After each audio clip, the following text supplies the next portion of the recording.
Alrighty, after 2 long months of watching every movie in the franchise, which is my code word for the Fast and Furious franchise, I have finally watched them all in order to watch the new release, Fast X, a movie that I've somewhat been looking forward to due to all the crazy hijinks that I heard happened in the previous 9 films, and the fact that it's actually directed by someone that I kind of like his directing style, Louis Leterrier.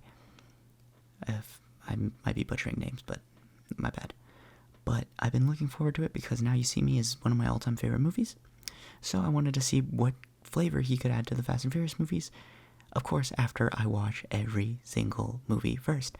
And so the last 2 months, I've been watching all of them just to catch up on the story and everything we need to know, and oh my gosh, do they get crazier every time now, and honestly, I'm all for it.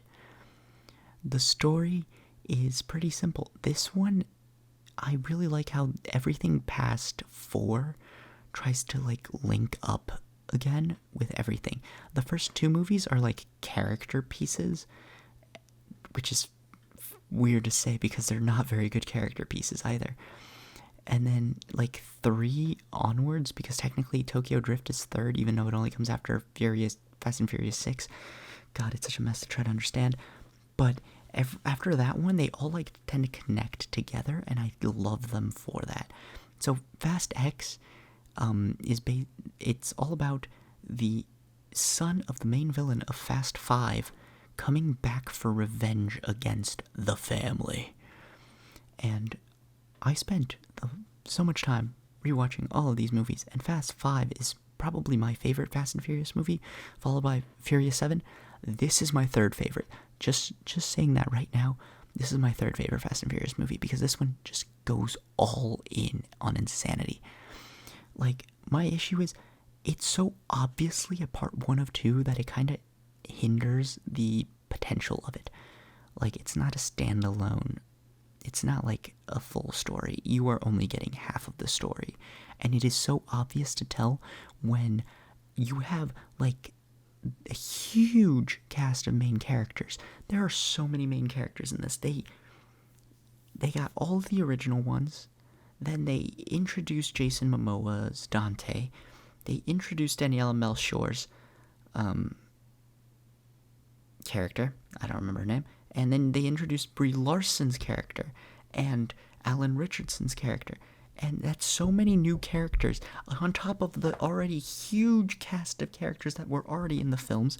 Even more so since every time they kill a major character off, they just bring them back 2 movies later. It's incredible to think about. There's even a moment in this movie, because as we were rewatching it, me and my buddies, I literally joked about, hey, wouldn't it be funny if this character came back in Fast X? And then guess what? It fucking happened. It actually fucking happened.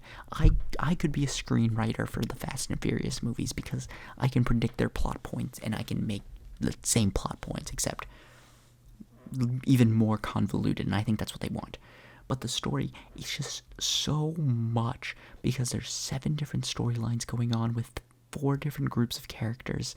It is a mess to follow, but I don't care, because it's a Fast and Furious movie, and I learned to not expect it. So that's a Hot Pocket score there, just because I am full and I can't eat anymore.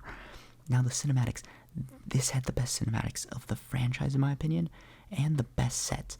This one and Fast 5 are up there for my favorites, but I think that's just the Brazilian bias. I am Brazilian, and I love the Brazilian setting in both of these films. It is so good for a good chunk of the film. Fast 5 especially.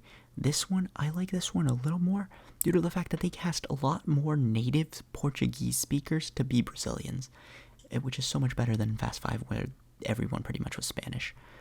And I'm very happy that a good chunk of the cast was native Portuguese speakers, like Daniela Melchior. Really made for a better engagement, for me at least, hearing good Portuguese and not brutal fucking butchered Portuguese instead. The cinematics, the action, the hand-to-hand action has been getting better every movie since Fast 5. With Fate of the Furious being the best one for hand-to-hand in my opinion. But this one had, I've had one friend who, after reviewing every movie, he would always write plenty of ass and tits to go around. Yeah, this one brought back the ass and tits, but to be fair, they were back in Brazil, so that made a lot of sense. Cinematics, hand grenade score, easy.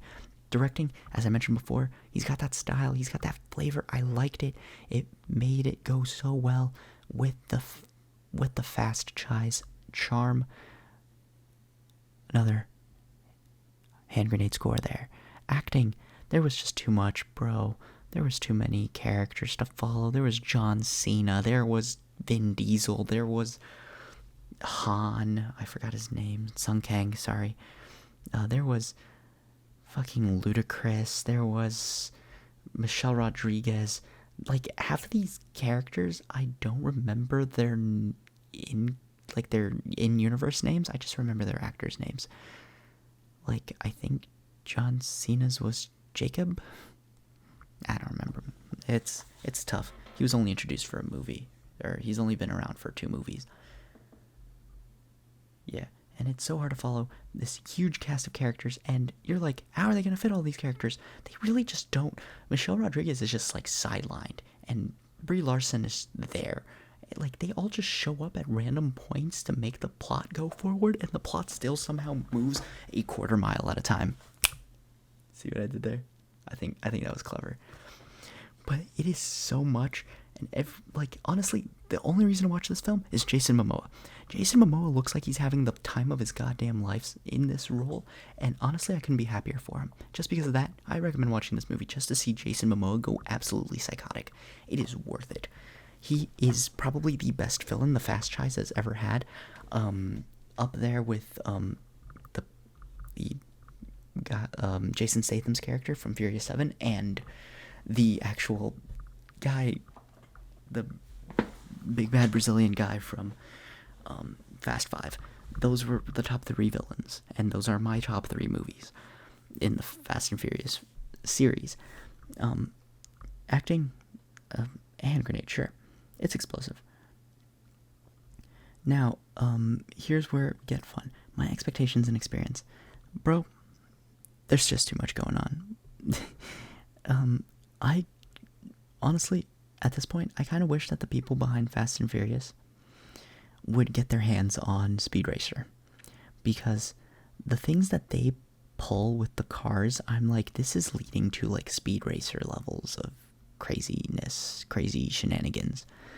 And like, honestly, I'm pretty sure that every Fast and Furious movie past 7 was inspired by Speed Racer in some shape or form. It is just very obvious to me, and I love it. I just wish that these guys would greenlight another Speed Racer movie. That would be fucking amazing. But yeah, expectations, hand grenade score. With that, I guess I'm gonna say that this is a certified hand grenade movie. It's explosive. It's rewatchable. If you turn your brain off, I can't wait for part 2 just because I want to see the end of this story. Every other movie told a full story. This one clearly only told half of what they were aiming for.